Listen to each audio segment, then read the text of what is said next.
Pokračujeme z Nissan Leaf. Ďalší boj, nefunguje klíma. V diagnostike máme chybu, že náš klímakompresor nekomunikuje s systémom kúrenia.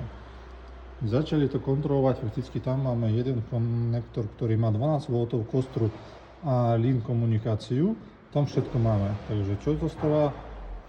Asi zostáva len vymeniť kompresor. Takže máme vysokonapäťový kontakt, ktorý som predpokladal, že ide ťaľto. Vtedy, keď klímakompresor povie, že daj mne napätie a tam to dostanem.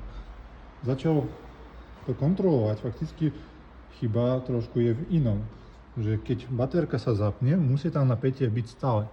Pretože keď pozrieme sa, tu máme dva kontakty, jeden kostrový, jeden napäťový, cez pojisku 30 A a vystupuje to tam, ale na našom konektore, keď som kontroloval, nič není. A kostrový signál, ako som zistil, tam neprichádza. Neprichádza on totiž z dôvodu, že niekto, žiaľ, v tomto meste urobil takúto vec. Túto maticu, ako vidíme, či tento šrob nedoťahol a kontaktu není. Bože, to je neuveriteľné, čo robia, pretože viem, že tento modul konkrétne bol umenený a nebol umenený dobre, to znamená, proste musíme prerábať po niekom, kto nevie dať tomu rady, takže tak.